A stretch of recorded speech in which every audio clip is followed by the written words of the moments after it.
Hello दोस्तों, नमस्कार। आपके अपने यूट्यूब चैनल पर आपका स्वागत है। इस वीडियो में हम बात करेंगे उन कंपनियों के बारे में जिनमें वीकेंड पर काफ़ी खबरें आई, कुछ कंपनियों की रिजल्ट आए और उन खबरों का रिएक्शन हमें कल उन कंपनियों के ऊपर देखने को मिल जाएगा। तो वीडियो शुरू करने से पहले कहना चाहूँगा, अगर किसी ने चैनल पर फर्स्ट टाइम विजिट किया है तो चैनल को सब्सक्राइब कर लें और बेल आइकन को ज़रूर दबा लें। साथ ही हमारे दूसरे चैनल बिजनेस वर्ग, आप इसको भी सब्सक्राइब कर सकते हैं, बेल आइकन को भी हिट करके रख सकते हैं। सबसे पहले बात करेंगे उन इम्पॉर्टेंट इवेंट्स के बारे में जो नेक्स्ट वीक बाजार के ऊपर काफ़ी इम्पैक्ट डाल सकते हैं। लास्ट वीक अगर देखा जाए बाजार में काफ़ी दबाव रहा, निफ्टी 50 प्रेशर में रहा, सेंसेक्स में भी काफ़ी दबाव रहा, ऑल इंडाइसिस में देखें तो काफ़ी ज़्यादा डिक्लाइन रहा। निफ्टी बैंक हो, निफ्टी फाइनेंस हो, आईटी सेक्टर हो, सभी में हम लोग को काफ़ी दबाव देखने को मिला था। लेकिन नेक्स्ट वीक दो तीन बड़े इवेंट ऐसे हैं जो बाजार को काफ़ी वॉलेटाइल कर सकते हैं, जिनमें से सबसे बड़ा इवेंट है दोस्तों 1 अगस्त को हम लोग को क्या देखने को मिले, डेडलाइन खत्म होते हुए देखने को मिलेगी जो इंडिया यूएस की ट्रेड डील को लेकर सामने आई थी। तो इस हफ्ते इंडिया और यूएस की ट्रेड डील को लेकर कोई ना कोई अनाउंसमेंट हो सकता है। हालांकि सरकार की तरफ से, जो भारत सरकार की तरफ से जो हम लोग को प्रतिनिधि जाते हुए देखने को मिले, तो उनकी तरफ से अनाउंसमेंट आ चुका है कि लास्ट फेज में ये हम लोग को डील देखने को मिल रही है। तो क्या अनाउंसमेंट आएगा, इसकी वजह से बाजार काफ़ी वॉलेटाइल रहेंगे। उसके अलावा एक और बड़ा इवेंट होने वाला है, वो है दोस्तों यूएस की फेड की मीटिंग। 29 और 30 जुलाई को हम लोग को ये मीटिंग देखने को मिलेगी। तो इसमें क्या अनाउंसमेंट होगा, क्या क्या चीज़ें बाहर निकल के आएंगी, इसको भी मार्केट काफ़ी ज़्यादा दोस्तों वॉच आउट करने वाला है। तो ये कुछ इंपॉर्टेंट ट्रिगर हमें देखने को मिलेंगे। हालांकि कई सारी कंपनियों के रिजल्ट भी आने वाले, जिनमें दिग्गज कंपनियां देखी जाए, IndusInd bank, Asian paint, NTPC, Tata steel, Hindustan Unilever, Mahindra and Mahindra, Maruti Suzuki, sun pharma, ITC जैसी दिग्गज कंपनियों के रिजल्ट देखने को मिलेंगे। अगर वीकेंड पर देखा जाए, यानी कि बाजार बंद होने के बाद, फ्राइडे के बाद से और अब तक की खबरें देखी जाएं, तो कई सारी कंपनियों के रिजल्ट आए जिनके ऊपर हम लोग को रिएक्शन देखने को मिलेगा। सबसे पहले बात करेंगे कोटक महिंद्रा बैंक के बारे में। कोटक महिंद्रा बैंक के अगर नंबर देखें तो अनुमान से कमज़ोर हमें रिजल्ट देखने को मिले हैं। कंपनी का पैट देखें 3,282 करोड़ के आसपास देखने को मिला। नेट इंटरेस्ट इनकम देखें अगर इस कंपनी की, तो ये हमें 6% तक बढ़कर आते हुए देखने को मिली है। अनुमान था कंपनी का, जो हम लोग को पैट का देखने को मिलता था 3,442 करोड़ के आसपास का अनुमान था, जबकि कंपनी ने 3,282 करोड़ रिपोर्ट किया है। तो कह सकते हैं अनुमान से कमज़ोर थोड़े से नंबर देखने को मिले कोटक महिंद्रा बैंक के। तो इस न्यूज़ का रिएक्शन इसके ऊपर देखने को मिलेगा।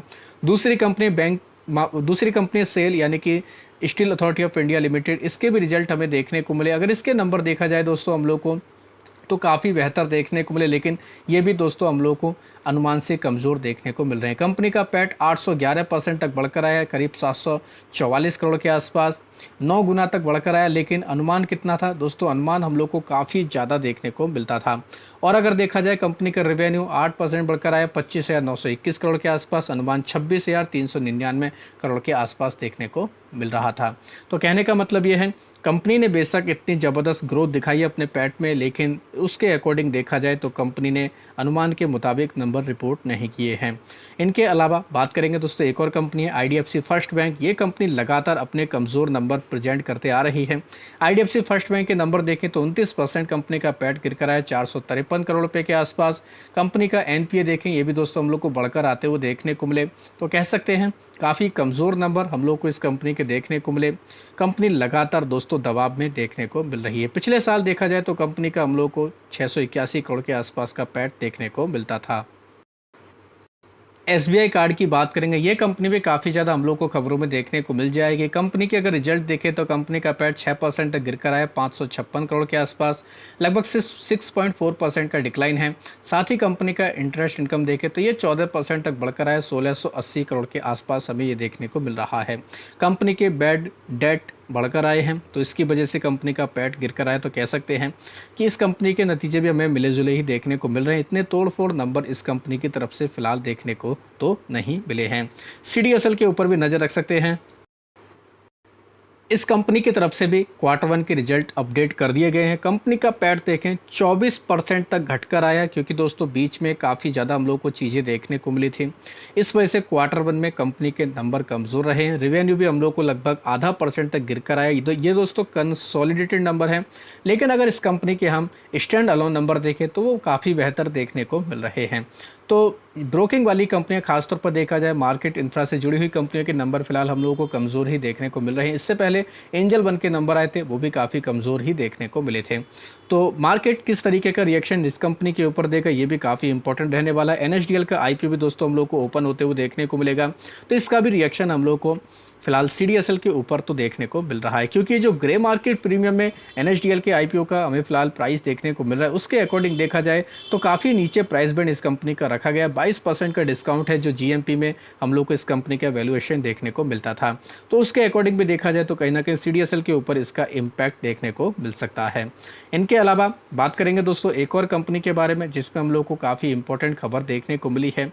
कंपनी का नाम है पेट्रोनेट एलएनजी। इस कंपनी के नंबर देखें तो कमज़ोर आए हैं। कंपनी का पैट 21% तक गिर कर आया, रेवेन्यू भी 3.5% तक का कट है, यानी कि इस कंपनी के भी कमज़ोर नंबर आए हैं, मिले जुले नंबर देखने को मिले हैं। तो ये कंपनी भी काफ़ी ज़्यादा रिएक्शन दिखा सकती है। साथ ही बात करेंगे दोस्तों टाटा केमिकल्स के बारे में। टाटा ग्रुप से जुड़ी हुई कंपनी है। इस कंपनी के रिजल्ट आए हैं, कंपनी का पैट 68% तक बढ़कर आया है, 252 करोड़। हालांकि रेवेन्यू कंपनी का घटकर आया, पहले 3,790 करोड़ के आसपास रेवेन्यू हुआ करता था, इस बार कंपनी 3,720 करोड़ के आसपास रिपोर्ट किया। हालांकि कंपनी के मार्जिन बढ़कर आए, इस वजह से कंपनी के पैट में हम लोग को सुधार देखने को मिला। एबिडा भी 13% तक बढ़कर आया। एबिडा मार्जिन कंपनी के इस बार 17.4% रहे हैं, जो पहले 15.1% के आसपास थे। तो कह सकते हैं मार्जिन बढ़ने की वजह से कंपनी ने कहीं ना कहीं एक अपना सुधार दिखाया है रिजल्ट के अंदर देखा जाए तो। पूनावाला फिनकॉर्प की बात करेंगे, इस कंपनी के नंबर भी काफ़ी ज़्यादा हम लोग को कमज़ोर देखने को मिले, हायर एक्सपेंडिचर देखने को मिला। इसकी वजह से कंपनी का पैट 78% तक गिरकर आया है।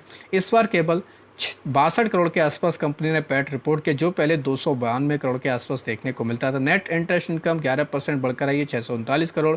हालांकि कंपनी के बोर्ड ने 1500 करोड़ रुपए के फंड रेजिंग को मंजूरी भी दे दी है। प्रेफरेंशियल अलॉटमेंट के जरिए दोस्तों ये कंपनी फंड रेजिंग भी करने वाली है। तो इस न्यूज़ का रिएक्शन भी इस कंपनी के ऊपर हमें देखने को मिल जाएगा। आधार हाउसिंग फाइनेंस की बात करेंगे, इसके रिजल्ट है नेट पैट कंपनी का 18% से ज़्यादा बढ़कर आया, नेट इंटरेस्ट इनकम 22% बढ़कर आई। जो भी एस्टिमेट थे उसको कंपनी ने फुलफिल किया, इन लाइन नंबर देखने को मिले हैं। तो इस कंपनी के ऊपर भी हम लोग को इस रिजल्ट का रिएक्शन देखने को मिल जाएगा। वियाटेक बबाग, लगातार इस कंपनी को बड़े बड़े ऑर्डर मिल रहे हैं। लास्ट वीक भी इस कंपनी को बड़ा ऑर्डर मिला था। अब एक और खबर आई कि कंपनी को 380 करोड़ रुपये का वर्ल्ड बैंक का जो फंडेड वाटर रीयूज प्रोजेक्ट देखने को मिलता है बेंगलुरु में, उसके लिए इस कंपनी को ये ऑर्डर मिला है। तो ये भी कह सकते हैं काफ़ी अच्छी खबर वियाटेक बबाग के लिए फिलहाल हमें देखने को मिल रही है। शोभा लिमिटेड, इसके भी Q1 के रिजल्ट आए हैं। नंबर अगर देखा जाए तो ठीक ठाक नंबर देखने को मिले, इतना ऐसा तो कोई खास नहीं दिखा है। कंपनी का पैट मोर देन डबल देखने को मिला, हाईएस्ट क्वार्टरली सेल्स भी देखने को मिले 2080 करोड़ के आसपास की। तो इस कंपनी के ऊपर भी हम लोग को इसका रिएक्शन देखने को मिलेगा, तो इसके ऊपर भी आप चाहें तो नज़र रख सकते हैं। साथ ही बात करेंगे दोस्तों L&T टेक्नोलॉजी के बारे में। कंपनी को $60 मिलियन का सॉफ्टवेयर इंजीनियरिंग इंगेजमेंट का इनको एक तरीके से कह सकते हैं डील हासिल हुई है। इनको एक इंपॉर्टेंट ये न्यूज़ देखने को मिली है। बात करेंगे दोस्तों केफिन टेक्नोलॉजी के बारे में। रिजल्ट तो मिले जुले थे, इतना कोई दमदार नहीं थे, जिसका रिएक्शन कंपनी के ऊपर भी देखने को मिला था। लेकिन कंपनी के जो कमज़ोर नंबर आए उसके बाद FY26 को लेकर ग्रोथ का गाइडेंस कंपनी के मैनेजमेंट की तरफ से दिया गया है, काफ़ी ज़्यादा इंपॉर्टेंट ये दोस्तों इन्होंने कॉमेंट्री दी है। कंपनी का कहना है कि 18 से 20% का ये रेवेन्यू ग्रोथ का गाइडेंस फिलहाल रख रहे हैं। साथ ही बात करेंगे दोस्तों BEL के बारे में। 2000 करोड़ रुपये तक का इस कंपनी को air defence fire control radars के लिए ये ऑर्डर मिला है। तो ये भी कह सकते हैं BEL भी काफ़ी ज़्यादा हम लोग को कंपनी खबरों में देखने को मिल जाएगी। 28 जुलाई को दोस्तों कई सारी कंपनियों के रिजल्ट आएंगे, तो उनके ऊपर भी आप नज़र रख सकते हैं। जैसे अडानी ग्रीन एनर्जी, इसके रिजल्ट रहेंगे। एग्रीटेक के नंबर आएंगे, अजंता फार्मा के नंबर आएंगे, अपोलो के नंबर आएंगे।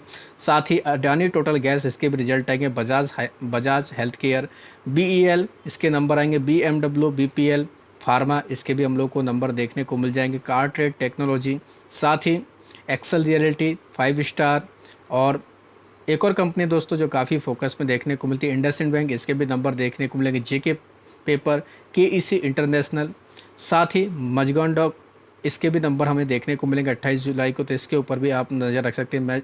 ये कंपनी भी दोस्तों अपने नंबर जारी करने वाली है। मदरसन सुमी के नंबर आएंगे। इनके अलावा NTPC ग्रीन एनर्जी के नंबर देखने को मिलेंगे।